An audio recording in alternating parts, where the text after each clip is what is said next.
ബലൂജി മേഖലയിൽ വീണ്ടും പാകിസ്ഥാൻ സൈന്യത്തെ തുരത്തിയോടിക്കുകയാണ് ബലൂജി ലിബറേഷൻ ആർമി. കഴിഞ്ഞ മണിക്കൂറുകളിൽ രണ്ട് വ്യത്യസ്ത സ്ഫോടനങ്ങളാണ് പാകിസ്ഥാന്റെ ബലൂജി മേഖലയിൽ ഉണ്ടായത്.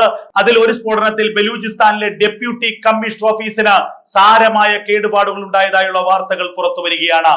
ബലൂജി മേഖലയുടെ ആധിപത്യം ഏറെക്കുറെ പൂർണ്ണമായും ബലൂചിസ്ഥാൻ ലിബറേഷൻ ആർമി ഏറ്റെടുത്തു കഴിഞ്ഞിരിക്കുന്നു. പാകിസ്ഥാന്റെ സൈനിക ഭരണകൂടത്തിനോ പാകിസ്ഥാന്റെ സൈന്യത്തിനോ ആ മേഖലയിൽ യാതൊരു തരത്തിലുള്ള നിയന്ത്രണവുമില്ല എന്നാണ് ഇപ്പോൾ പുറത്തു വരുന്ന വാർത്തകൾ.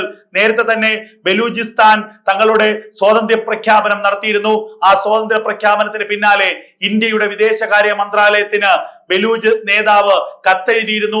തങ്ങളെ അംഗീകരിക്കണമെന്നും ഇന്ത്യയുമായി സൗഹൃദത്തിനും ഇന്ത്യയുമായി ഉഭയകക്ഷി സൗഹാർദ്ദത്തിനും താല്പര്യമുണ്ടെന്നായിരുന്നു അന്ന് ബലൂചിസ്ഥാൻ നേതാവ് പറഞ്ഞത്. ഇന്ത്യ ഔദ്യോഗികമായി ബലൂചിസ്ഥാനെ അംഗീകരിക്കുകയും ചെയ്തു. അതായത് ബലൂചിസ്ഥാൻ നേതാവ് നൽകിയ കത്ത് ഇന്ത്യയിലെ മാധ്യമങ്ങൾക്ക് വിതരണം ചെയ്തു. അതിലൂടെ ഇന്ത്യ നൽകിയ സന്ദേശം ബലൂചിസ്ഥാൻ എന്ന രാജ്യത്തെ ഇന്ത്യ അംഗീകരിക്കുന്നു എന്നുള്ളതാണ്.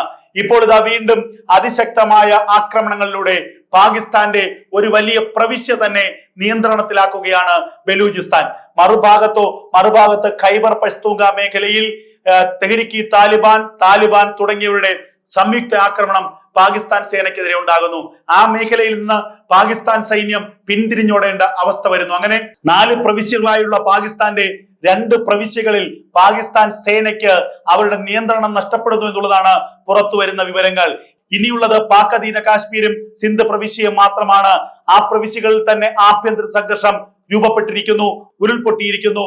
ഇതിനിടയിലാണ് ഈ 2 മേഖലകൾ ബലൂചിസ്ഥാൻ മേഖലയും ഖൈബർ പഷ്തൂങ്ക മേഖലയും പാകിസ്ഥാന് കൈമോശം വന്നുകൊണ്ടിരിക്കുന്നത്. എന്തായാലും പാകിസ്ഥാൻ 2 രാജ്യങ്ങളായി പിളരുന്ന 2 അല്ലെങ്കിൽ 3 രാജ്യങ്ങളായി പിളരുന്ന കാലം വിദൂരമല്ലെന്നാണ് പുറത്തു വരുന്ന വാർത്തകൾ. ബലൂചിസ്ഥാൻ സ്വാതന്ത്ര്യ പ്രഖ്യാപനം നടത്തിയെങ്കിൽ ഖൈബർ പഷ്തൂങ്ക മേഖലയിൽ തെഹ്രിക്ക് താലിബാൻ തങ്ങളുടെ ഭരണകൂടം സ്ഥാപിക്കുകയാണ്. താലിബാൻ ഭരണകൂടത്തിന്റെ പിന്തുണയോടുകൂടി അഫ്ഗാനിസ്ഥാൻ സർക്കാരിന്റെ പിന്തുണയോടുകൂടി പാകിസ്ഥാന്റെ ഖൈബർ പഷ്തൂങ്ക മേഖല വിഭജിച്ച് പുതിയൊരു രാജ്യത്തിന്റെ പ്രഖ്യാപനം അധികം വൈകാതെ തന്നെ തെഹ്രിക്ക് താലിബാൻ നടത്തുമെന്നാണ് പുറത്തു വരുന്ന വാർത്തകൾ. അങ്ങനെ ഇന്ത്യയെ നശിപ്പിക്കാൻ ശ്രമിക്കുന്ന, ഇന്ത്യയെ അസ്ഥിരപ്പെടുത്താൻ ശ്രമിക്കുന്ന പാകിസ്ഥാൻ എന്ന രാജ്യം സ്വയം എരിഞ്ഞടങ്ങുകയാണ്.